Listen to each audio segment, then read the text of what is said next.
வீட்டில் 1008 பிரச்சனைங்க இருந்தால் எப்படிங்க தொழிலை பார்க்க முடியும்? ஆனாலும் என் பாண்டியன் அதுக்கு மேலே இருக்க முடியல. கடைக்கு போயிடுறாங்க. அங்கே ஏற்கனவே மாமான்னு ஒருத்தர் பார்த்துட்டு இருந்தார் இல்லையா, அவருக்கு உடம்பு சரியில்லாமல் போது அவரும் வர முடியலை. சரவணனும் மனசு நொந்து போயிருக்கறனால என்ன பண்ணுறதுன்னு தெரியாமல் இருக்காங்க. அதனால் பாண்டியன் என்ன பண்ணுறாங்க, கடைக்கு இன்னொரு ஆள் சேர்த்துக்கோண்டா, ஏன்னா உன் மாமனும் இல்லை, என்ன பண்ணுறது அப்படிங்கிறாங்க. அப்போ கரெக்டாக இங்கே பார்த்தீங்கன்னா அங்கே ஒரு பொண்ணு வருது.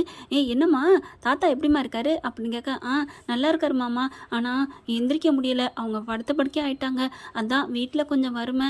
சரி நம்ம வீட்டில் என்ன பண்ணுறோம், சும்மா தானே இருக்கோம் அப்படின்ட்டு தாத்தா தான் நான் போன இடத்துக்கே நீயே போம்மா, அங்கே பாண்டியன் நல்லா பார்த்துப்பாரு உன்னைய அப்படின்னு சொல்லி அனுப்பி வச்சாங்க மாமா அப்படின்னு சொல்ல, என்னம்மா நீ இதெல்லாம் கேள்வி, என்ன நினச்சிட்டு இருக்க நீ, இந்த மாதிரி பம்மி பேசவே தேவையில்லை, உனக்கு இப்போ என்ன வேணும், நான் இங்கே தாத்தா எப்படி வேலை பார்த்தாரோ அதே மாதிரி நான் வேலை பார்த்துக்கிறேன் அப்படிங்கிறாங்க. சரிப்பா எங்களுக்கும் கடைக்கு ஆள் தேவை தான், நீ வா அப்படின்னு சொல்லிட்டு கூட்டி கொண்டு வேலையில் சேர்த்துக்கிறாங்க. இது இப்படின்னு சரவணா சொல்லி கொடுறா எல்லாத்தையும் அப்படிங்கிறாங்க. சரிங்கப்பா அப்படிங்கிறாங்க. தாத்தா எல்லாத்தையுமே சொன்னாங்கண்ணே, உங்களுக்கு இவ்வளோ கஷ்டமாக இருக்குன்னு நான் நினச்சி கூட பார்க்கல, நீங்கள் எதுக்கும் கவலைப்படாதீங்கண்ணே, பரவாயில்லப்பா விடுப்பா அப்படின்னு சரவணனும் பாண்டியன்னு சொல்கிறாங்க. இல்லைண்ணே, நான் கும்பிட்ற சாமி உங்களை கைவிடாது, அந்த கடவுள் உங்களுக்கு நல்லது கை கொடுப்பா, நல்லது நடக்கும், என்னப்பா நடக்குது, சரி விடு அப்படிங்கிற கடைக்கு ஆள் வந்துடுறாங்க. அடுத்து சாமான் எடுத்து கொடுத்துட்ருக்காங்களா. இப்படி 2 நாள் வேலைக்கு வந்துட்டு இருக்கு இந்த பொண்ணு, நல்லா வேலை பார்க்குது. பாண்டியனுக்கு உண்மையிலே ரொம்ப சந்தோஷமாக இருக்குது. வீட்லேயும் கூட பெருமையாக பேசுகிறாரு. ஏண்டா சரவணா, நம்ம மாமா பொண்ணு நல்லா வேலை பார்க்குதுலடா அப்படிங்கிற. ஆமாப்பா அப்படிங்கிறாங்க. அடுத்து அவங்க ஆமாம் இப்படி நல்லவங்கன்னு சொன்னாவே தான் ஏதாவது ஆயிடுதே, யாரை நல்லவங்கன்னு நம்புகிறோமோ அதிகமாக நம்பிக்கை வைக்கிறோமோ எல்லாம் மிளகா அரைச்சிட்டு போயிடுறாங்கடா அப்படின்னு பாண்டியன் சொல்கிறாரு. அதாவது தாம் பொண்டாட்டியும் மருமகளையும் சேர்த்து சொல்கிறாரு. அடுத்த நாள் வேலை பார்த்துட்டு இருக்காங்க. வேலை பார்த்துட்டு இருக்கையிலே அவங்க தாத்தாவுக்கு ரொம்ப உடம்பு சரியில்லைன்னு ஃபோன் பண்ணுறாங்க. மாமா தாத்தாவுக்கு முடியலையா, நான் போகட்டுமா அப்படிங்கிறாங்க. போப்பா போ, இல்லை நான் 2 நாள் தான் ஆகுது, அதுக்குள்ளே லீவ். என்னம்மா உங்கள் தாத்தா எங்களுக்கு எவ்வளோ நல்லது பண்ணியிருக்காரு தெரியுமா, அந்தந்த நேரத்தை அர்த்த ராத்திரியில் கூப்பிட்டாலும் ஓடி வருவார், என்னம்மா நீ, அப்படிலாம் நான் நன்றி மறந்தவன் இல்லைம்மா, நீ கிளம்பு அப்படிங்கிறாங்க. சரிங்க மாமா நீ இரு அப்படின்னு கையில் காசு எடுத்து கொடுக்குறாரு. வேணாங்கிற பேச்செல்லாம் வேணாம், எடுத்துக்கோ. டே சரவணா, அந்த பிள்ளைய கொண்டு போய் வீட்டில் விட்டுட்டு வாடா. சரிங்கப்பா. அப்படியே அப்பன் பேச்ச தட்டாத பிள்ளையாச்சே, பைக்கில் ஏறி உட்காருப்பா அப்படிங்கிறாங்க. இல்லைண்ணே நான் ஆட்டோ. என்னப்பா நீ உட்காரு, அதான் அப்பா சொல்லிட்டாங்கல்ல அப்படின்னு சொல்லிட்டு வண்டியில் ஏற்றிட்டு போகிறாங்க. பைக்கில் போயிட்டுருக்காங்க. இந்த பிள்ளை பார்த்தா தங்கமேல் அங்கே வந்துட்டுருக்கு. பார்த்தோன்னே தூக்கி வாரி போடுதுங்க. என்னது மாமா பைக்கில் யாரோ ஒரு பொண்ணை கூட்டிகிட்டு போகிறாங்க, அப்போ நினச்சது மாதிரி கல்யாணம் பண்ண போகிறாங்களா?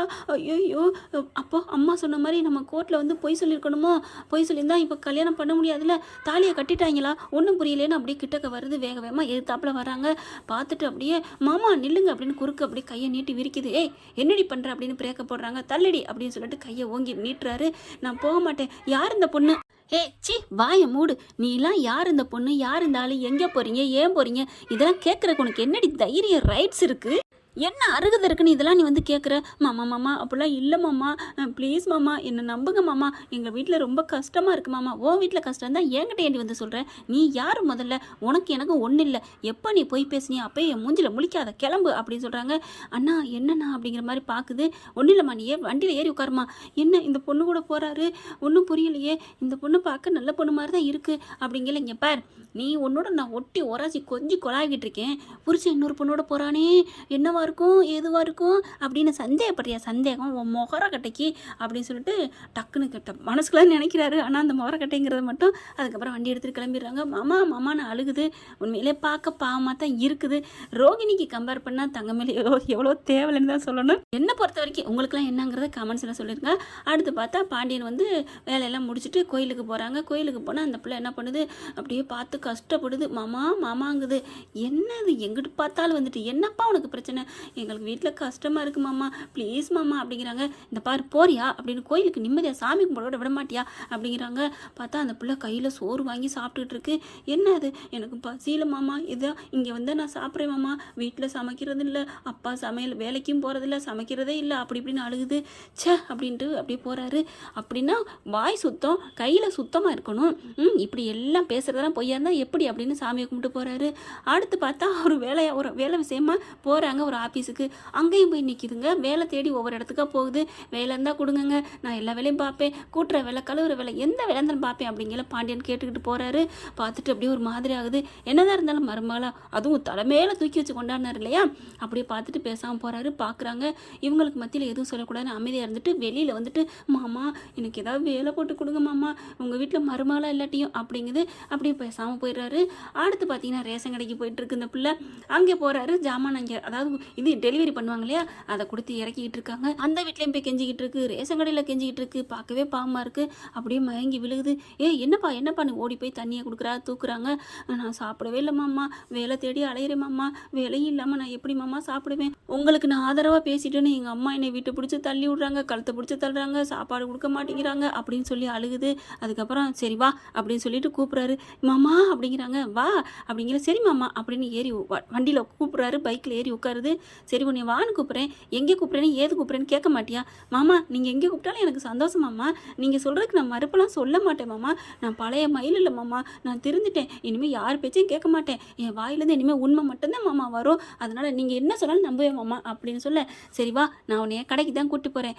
கடைக்கா? நான் வீட்டுக்குன்னு நினச்சேன். இங்கே பாரு, ஃபஸ்ட்டு உனக்கு வருமேன்னு சொன்னேன், அதனால தான் கடைக்கு கூப்பிட்டு போகிறேன் அப்படின்னு சொல்லிட்டு கடைக்கு பைக்கில் கூட்டி போகிறாங்க. அங்கே பார்க்குறாங்க, என்னது பைக்கில் பாண்டியன் மருமகளை கூட்டிகிட்டு போயிட்டுருக்காரு அப்படின்னு ஊரில் பேசுகிறாங்க. அப்படி சரவணன் பார்க்குறது, என்ன அப்பா இப்படி கூட்டி போயிட்டுருக்காரு, என்ன இது ஐயோ அப்படின்னு சொல்லிட்டு நொந்துக்கிறாங்க. கோமதி எல்லாருமே கோயிலுக்கு வரவங்க பார்க்குறாங்க இவர் அப்படியே வண்டியில் கூட்டி போகிறத.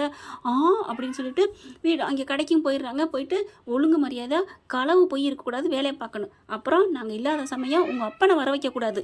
சரிங்க மாமா அப்படிங்கிறாங்க. இதெல்லாம் பார்த்துட்டு சும்மா விடுவாங்களா என்ன? கோமதி வரைஞ்சு கட்டிக்கிட்டு அங்கே வருதுங்க. வேக வேகமாக போயிட்டு, ஏய் சிரிக்கி மவளை, யார் கடைக்கு யார் நீ வருது, வெளியே போடி.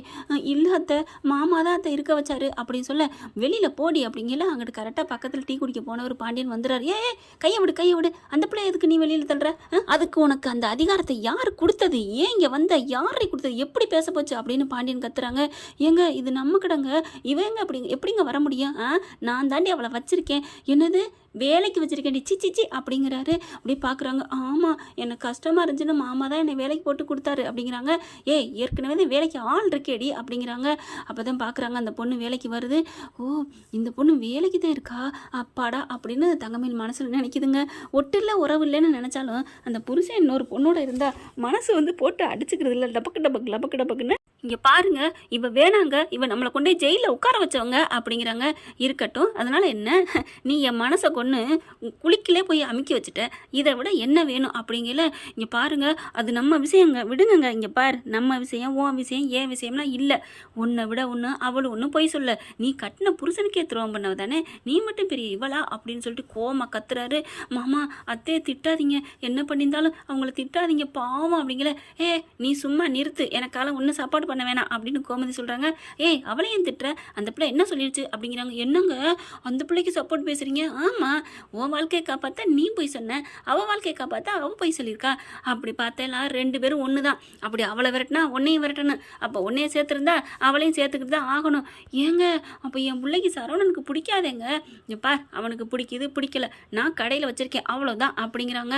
கரெக்டாக சரவணன் வந்துடுறாருங்க. டெலிவரியை முடிச்சுட்டு, எதுக்கு நீங்கள் வந்தா, அப்பா இவளையாப்பா இங்கே கூட்டியாந்தீங்க அப்படின்னு தாம் குதிக்கிறாரு, கத்துறாரு. இங்கே பாடுறா, வேலைக்கு சேர்த்துருக்கேன் ஒரு மனிதாபிமான அடிப்படையில், பாவமாக இருந்துச்சுடா, அவள் என்னடா பண்ணுவா, அவங்க அப்பா அம்மா சொன்ன பொய்க்கு மண்டே ஆட்டினா அவ்வளோதான், உன் அம்மாவோட ஒன்றும் பெரிய ஆள் இல்லைடா, அவள் சின்ன பிள்ளை, அவள் இந்த பொய் சொல்லியிருக்கானா, உங்கள் அம்மா எவ்வளோ பெரிய ஆள், அவளே சரி விடு, கடையில் வச்சு எதுவும் பேச விரும்பல, கிளம்புங்க அப்படிங்கிறாங்க. கோமதி அழுதுகிட்டே போகிறாங்க. பரவாயில்ல, நீங்கள் நல்லா நாடகத்தை நடத்துங்க அப்படின்னு சொல்லிட்டு கோமதி என்ன பண்ணுறாங்க, செம்ம காண்டில் அங்கேருந்து கிளம்புறாங்க.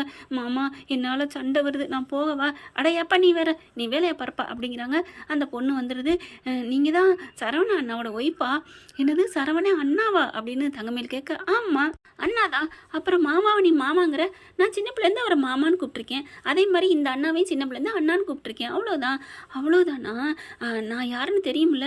ஏன் தெரியுமே, நீங்கள் அண்ணாவோட ஒய்ஃப் தான் அப்படிங்கிறாங்க. அப்புறம் ஏன் நேற்று வந்து பேசாமல் இருந்த அப்படிங்கிறாங்க. நான் எங்கள் தாத்தாவுக்கு முடியலைன்னு போயிட்டு இருந்தேங்க அப்படிங்கிறாங்க. அப்புறம் பார்க்குறாங்களா, அப்படி சரவணன் பார்க்குறாரு, செம்ம காண்டாகிறாரு. இங்கே பாரு, மரியாதையாக நாளைக்கு இங்கே வரக்கூடாது, நீ வந்தேன்னு வைவேன், நான் எங்கேயாவது கண்காண இடத்துக்கு போயிடுவேன், இந்த ஊருக்கும் கிடைக்க மாட்டேன், இந்த உலகத்துக்கும் கிடைக்க மாட்டேன். ஐயோ மாமா அப்படிலாம் சொல்லிடாதீங்க மாமா, நான் வேலைக்கு மட்டும்தான் வந்திருக்கேன், உங்கள் பக்கம் நான் திரும்பவே மாட்டேன் அப்படின்னு சொல்லிட்டு வேலையை பார்க்குது. சரவணன் வந்து பில்லெல்லாம் போட்டுட்டு இருக்காரு, கணக்கு வழக்கு எழுதிட்டு இருக்காரு. கரெக்டாக யதார்த்தமாக நிமிடுறாரு. இந்த பிள்ளை சோப்பெல்லாம் அடுக்கி வச்சுக்கிட்டு சரவணனை பார்த்துக்கிட்டே அடுக்கி வைக்குது.